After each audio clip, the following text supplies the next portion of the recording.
Bonjour à tous, c'est GZ83, heureux de vous retrouver aujourd'hui car oui, ça y est, c'est le grand jour, nous allons pouvoir enfin donner vie à notre serpent, enfin du moins le dessiner et l'intégrer à notre grille que nous avons préalablement dessinée.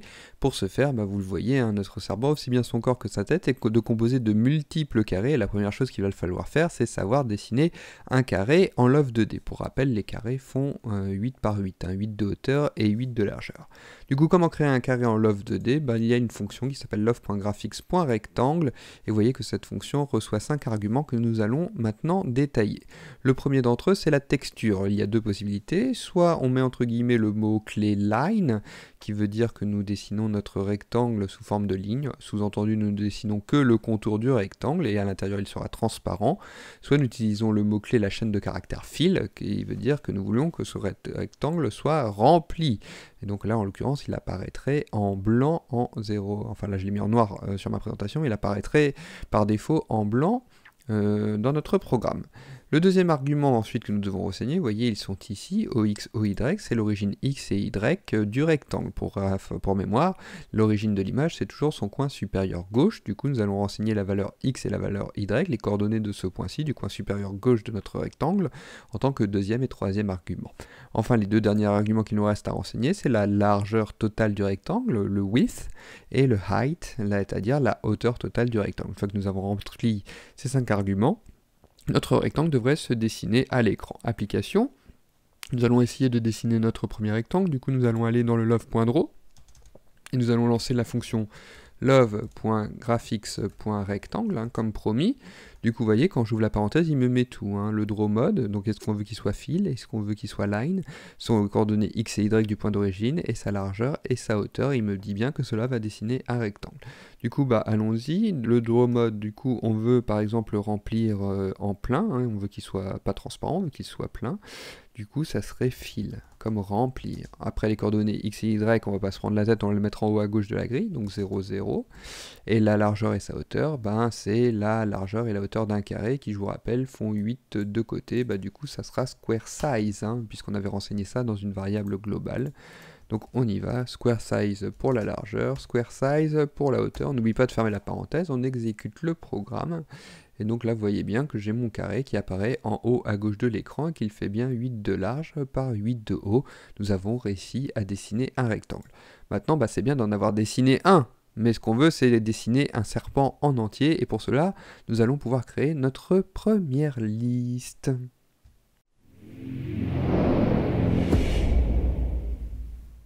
Alors, pour créer une liste en Lua, c'est assez simple, il suffit de définir une variable, on l'appelle comme on veut, et à cette variable, on lui attribue le symbole double accolade que nous avons déjà vu, puisque c'est le même symbole que nous utilisions lorsque nous créions des variables dites complexes.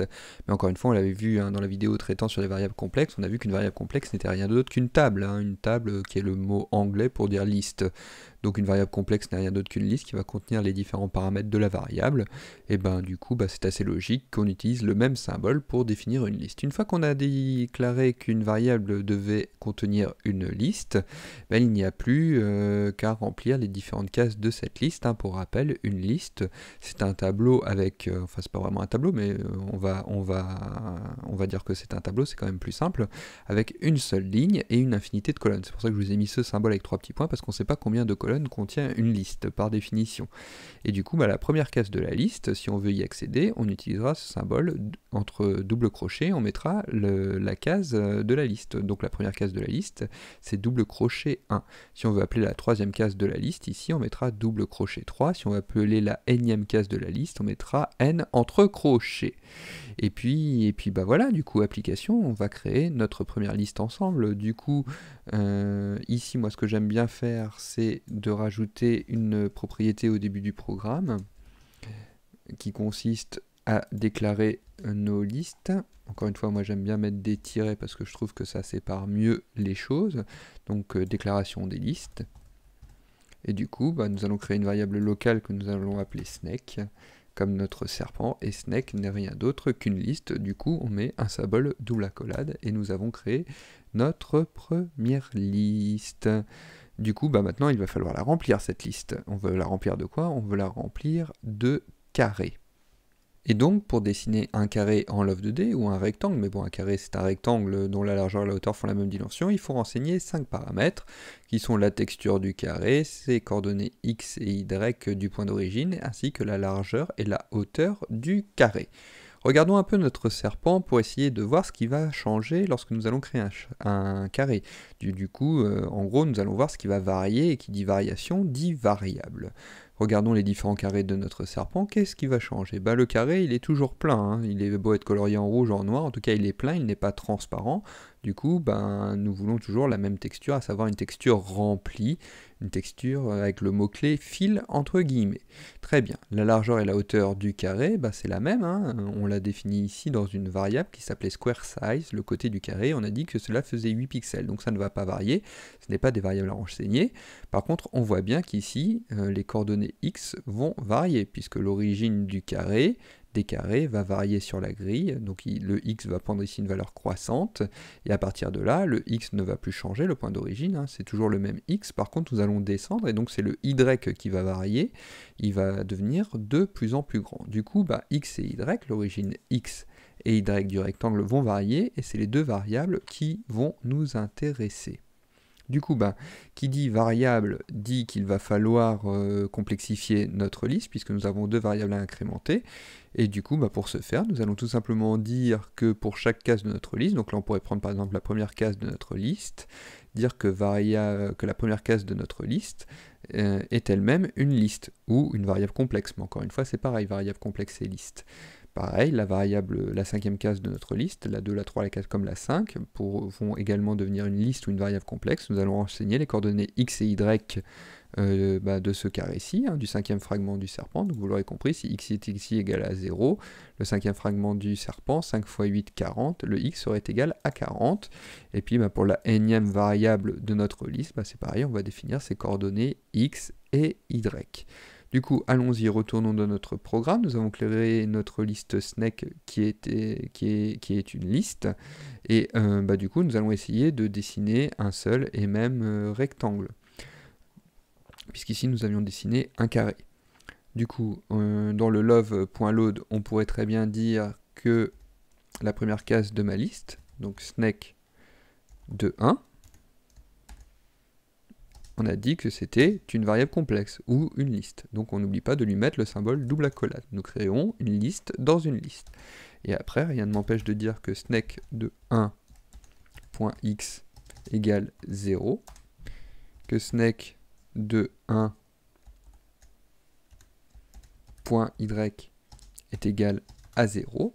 Et maintenant, lorsque je veux dessiner mon serpent dans le love.draw, au lieu de mettre love.graphics.rectangle fil 0, 0, ici je peux très bien mettre snec de 1.x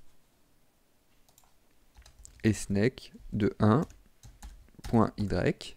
Vous l'aurez compris, le rectangle va se dessiner exactement au même endroit, mais maintenant il est renseigné dans la liste et nous appelons bien la liste. Si par exemple maintenant je veux qu'il soit affiché à 100 et à 100, le programme va s'adapter. Lui, il ne fait qu'appeler la liste. Donc tout ça est très bien, mais nous voulons créer un certain nombre de fragments dans notre serpent. Par exemple, nous voulons créer 50 fragments dans notre serpent d'origine, et pas juste un. Du coup, nous allons créer une nouvelle variable locale, qui va peut-être s'appeler nPieces@start. Voilà, un nom de variable bien compliqué pour dire le nombre de pièces au départ, et nous voulons que notre serpent ait 50 fragments au départ. Très bien. Du coup, ici, on est d'accord que la première case de la liste, on l'a remplie, il va falloir remplir la deuxième case de la liste, pareil avec XY, ainsi que la 50e case de la ligne avec XY. Du coup, qui dit redondance, qu'on fait toujours la même chose, dit que nous allons créer une boucle pour le faire, comme nous l'avons vu dans la vidéo précédente. Du coup, nous créons une variable locale n qui va nous servir à incrémenter la boucle. Voilà, on met n égale 1, si on est rigoureux, parce qu'on veut dire que c'est une valeur numérique, mais encore une fois, en lui on n'est pas obligé, on peut très bien laisser le n comme ça. Touc. Du coup, pour une valeur de n qui est comprise entre 1 et le nombre de fragments qu'on veut, donc n pieces at start, donc ça sera égal à 50, do Nous allons fermer la boucle, ça nous évitera de l'oublier avec le mot-clé end. De quoi? Du coup, snake de 1, 2, 3, 4, 5, 6, toutes les cases de notre liste, on veut que ça soit des variables complexes. Donc snake de n, c'est une variable complexe ou une liste. Snake de n.x va prendre une valeur, et snake de n.y va prendre une valeur. Quand n va être égal à 1, on va bien remplir toujours la première case de notre liste. Quand n va être égal à 2, on va bien remplir la deuxième case de notre liste. Quand n va être égal à 3, troisième case de la liste, jusqu'à 50, qui est égal à np6astart, on remplira la 50e case de notre liste, et puis n va passer à 51, mais 51 est supérieur au 50, et donc la boucle va s'arrêter. Du coup, snake de x va être égal à quoi? Donc la première fois, ça va être égal, je vais vous le mettre en commentaire, 0. Puis la deuxième fois, ça va être égal à la largeur du carré, du moins c'est ce qu'on veut, donc 8, puis 16, puis 24, puis 32, etc. etc. Du coup, snake de x, on avait vu la petite astuce, hein. On va mettre que c'est égal à quoi? On va mettre que c'est égal à n-1 que multiplie la largeur d'un carré, donc square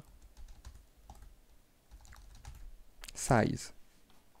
Comme n va être égal à 1 la première fois, 1 moins 1 ça fait 0 fois quelque chose ça fera 0, puis n la deuxième fois que la boucle est exécutée va être égal à 2, 2 moins 1 ça fait 1 fois square size, x va être égal à 8, troisième case de la boucle 3, 3 moins 1, 2, 2 fois 8, 16, x va être égal à 16, etc. etc. Quand on y, comme on veut toujours les afficher sur la même ligne, on ne va pas y toucher, on va dire qu'il va toujours être égal à 0. Nous avons créé notre liste, nous avons rempli les 50 cases de la liste, il ne nous reste plus maintenant qu'à la dessiner. Du coup, ici, nous allons créer des rectangles, et du coup, vous l'aurez compris, ici ça va pas snake de 1.x, snake de 1.y, parce que sinon, là, le programme va marcher, mais nous n'affichons qu'un rectangle.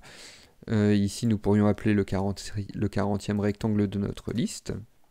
Ok, il va afficher le 40e rectangle qui se trouve ici, mais nous, ce qu'on veut, c'est dessiner notre serpent en intégralité. Du coup, vous l'avez compris, comme ici, on va faire 1, 2, 3, 4, 5, 6, 7, 8, 9, 10 jusqu'à 50, nous allons de nouveau créer une boucle qui va nous permettre d'afficher notre serpent. D'ailleurs, il faudrait mettre des commentaires, ça serait plus clair pour notre programme. Donc, dessiner le serpent. Ici, c'est afficher la grille. Et ici, nous devrions mettre charger les fragments du serpent. Voilà, comme ça plus tard quand on regardera le programme, on comprendra à quoi servent tout ça, parce que sinon ça va être un peu compliqué. Du coup, dessinons le serpent, donc nous créons une variable locale n. Du coup, pour une valeur locale de n qui est comprise entre 1 et... là on pourrait mettre np6astart, puisque pour l'instant nous avons 50 pièces dans notre serpent. Faisons quoi? Faisons des rectangles, très bien, nous allons clôturer cette boucle. Du coup, nous allons afficher non pas la 40e case de notre liste, mais la nème case de notre liste. Et nous allons afficher la nème case de notre liste pour les coordonnées y.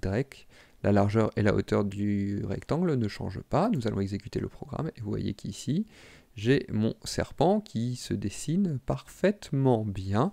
Du coup, on va peut-être l'intégrer dans notre grille, ça serait plus logique. Du coup, si on veut l'afficher, je sais pas où dans la grille, vu que les carrés font 8, c'est 8 fois par exemple 8, 6, ou 8 fois 10, voilà. Donc, voilà, il est bien dans ma grille, il ne dépasse pas de ma grille. Si j'efface ma grille, on voit bien que j'ai un serpent qui se crée parfaitement bien. Et puis voilà, il n'y a plus qu'à maintenant le faire avancer, soit à gauche, soit à droite, soit en haut, soit en bas, mais on verra ça évidemment dans une prochaine vidéo. Mais donc là, vous avez bien vu comment on faisait pour à la fois créer une liste et pour à la fois afficher, du moins les récupérer et afficher les données de notre liste.